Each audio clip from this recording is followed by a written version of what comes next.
Nah, kita beralih ke informasi yang menjadi bahasan utama kita juga pada pagi hari ini, pemirsa, soal maraknya begal. Nah, ini terjadi di Bekasi, Jawa Barat, Sira, yang kemudian kejadiannya juga terekam oleh kamera CCTV. Ada seorang pria pengendara sepeda motor yang menjadi sasaran kawanan begal bersenjata tajam.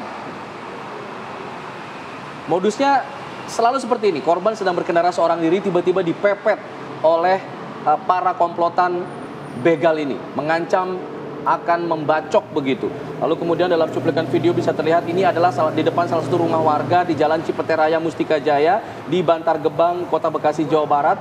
Kejadiannya terekam kamera CCTV, mereka atau korban dipepet oleh kawanan begal sadis bersenjata tajam.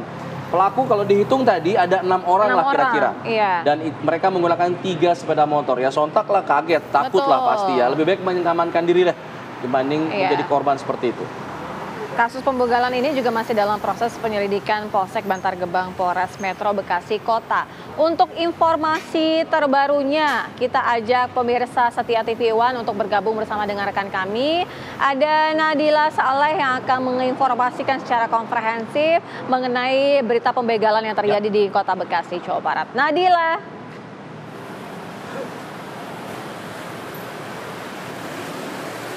Ya, selamat pagi Sira, Alfa dan juga pemirsa. Saat ini saya sudah berada di Jalan Cipete Raya yang merupakan salah satu lokasi yang kerap kali terjadi aksi kejahatan pembegalan. Nah, ini jika kami gambarkan, memang informasinya pada 14 Mei kemarin ataupun di hari Selasa ini sempat terjadi aksi pembegalan yang memang aksi tersebut viral di media sosial. Jika kami gambarkan situasi terkini di lokasi kami kabarkan saat ini, memang lokasinya jauh dari pemukiman rumah warga. Kemudian di sini jika terlihat hanya ada bengkel mobil yang memang sudah tidak terpakai lagi. Kemudian jalanan di sini juga hanya dilewati oleh motor dan juga mobil yang ramai ketika jam kerja ataupun jam pulang kerja. Jika kita lihat ataupun menggali informasi terkait dengan kasus yang terjadi pada 14 Mei kemarin, ini terjadi pada dini hari pagi. Dan memang tentu saja dengan situasi lokasi Jalan Cipete Raya yang hanya ramai ketika jam kerja dan juga jam pulang kerja ini, tentu saja di dini hari tersebut jalanannya sangat sepi sehingga aksi pembegalan ataupun begal yang terjadi di sini memang sangat dimungkinkan terjadi kepada warga sekitar. Tadi juga kami sempat berbincang-bincang juga dengan sejumlah warga di sini untuk bertanya mengenai bagaimana sebenarnya situasi yang terjadi pada saat aksi pembegalan pada tanggal 14 Mei kemarin, dan saat ini juga kami sudah melihat ada salah satu warga di sini. Kami akan mengajak Anda untuk bertanya-tanya dan mendengarkan bagaimana sih kronologi yang terjadi pada tanggal 14 Mei kemarin. Halo, selamat pagi Bapak. Selamat pagi. Bapak boleh tahu ini namanya siapa Pak? Dengan Bapak Rohili. Ya, Bapak Rohili, kami ingin tanya-tanya ya Pak soal kejadian yang terjadi pada tanggal 14 Mei kemarin, Selasa kemarin ini sempat terjadi aksi pembegalan di sini ya Pak. Boleh diceritakan ya Pak kepada kami, apakah Bapak melihat secara langsung aksi itu atau bagaimana Pak? Ya. Kalau untuk kasus melihat langsung saya tidak, karena posisi saat itu masih kondisi dalam rumah. Dan biasanya emang jam-jam segitu tuh jam-jam lalu lintas sudah mulai ya sangat ramai lah. Karena jalur ini merupakan akses utama menuju ke Bekasi Timur ataupun Kalimalang. Nah, dan dari sini Kalimalang itu jam-jam segitu udah dalam keadaan penuh. Nah, terus pembegalan itu terjadi itu dia mengikuti korban dari arah perempatan depan sana. Nah, dia itu mungkin ya termasuk profesional. Jadi dia mengikuti korban itu dari belakang itu secara terpisah. Jadi dia tidak langsung bergerombol, langsung 4 motor begitu. Nah, mungkin pelaku ini belum begitu familiar terhadap jalur ini. Nah, mungkin dia mengikuti dari belakang sana itu. Pas nyampe sana itu dia panik mungkin. Jadi pas masuk ke wilayah sini sudah masuk mulai pemukiman. Karena sebelumnya itu sangat sepi gitu ya, banyak. Nah, jadi si korban itu langsung aja dipepet sebelum terlanjur masuk area banyak perumahan. Iya.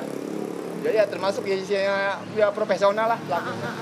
Bapak, ini kalau kita dengarkan informasi yang beredar begitu bahwa memang lokasi ini kerap kali gitu ya Pak terjadi kasus begal ini. Boleh diceritakan juga Pak kasus-kasus sebelumnya yang sempat terjadi ataupun mungkin Bapak sempat melihat gitu Pak? Kalau untuk kasus sendiri antara dari pertigaan mungkin sekitar jarak setengah kilo ini aja ya dulu gitu. Nah dulu pertama tuh kebanyakan rawan ya tawuran juga. awal-awal mulai rame kriminal lah dari sini. Setelah itu penjambretan. Nah, perampokan itu, modus perampokan, termasuk tetangga sebelah juga dulu. Hampir kan. Yang ditusuk istrinya waktu Brimob waktu itu. Nah, terus setelah itu rumah pribadi saya kebobol, sama anak istri saya juga bawa kabur. Berarti sempat juga ya Pak terjadi. Nah Pak, ini kan kalau kita lihat yang video yang viral itu kan dari CCTV gitu ya Pak. Ini dari korbannya sudah pernah melapor ataupun warga setempat juga sudah pernah melapor ke pihak kepolisian belum Pak? Ya nggak, kalau selama kasus korban khusus begal gitu ya.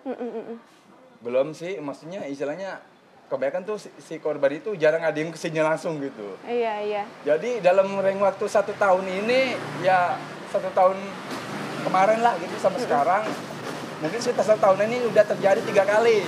Iya. Yang pertama pas di depan sini, itu jam 3 subuh, itu Gojek, arah mau pulang. Nah, terus kedua pas di depan bangunan rusak itu. Itu sore, jam setengah 5 sore. Yang dipantek 6 orang tuh. Nah, terus yang terbaru yang kemarin ini. Yang tanggal 14 itu ya, iya, Pak?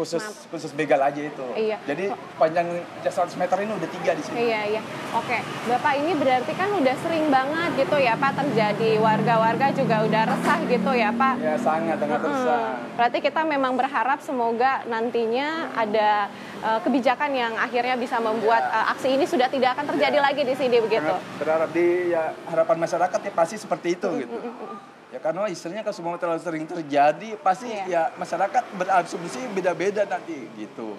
Nanti kalau isinya masyarakat isinya berpikir yang nggak mau panjang-panjang lebar, dia akan melakukan istilahnya tindakan sendiri gitu Mbak. Terlebih secara brutal gitu. Oke, baik.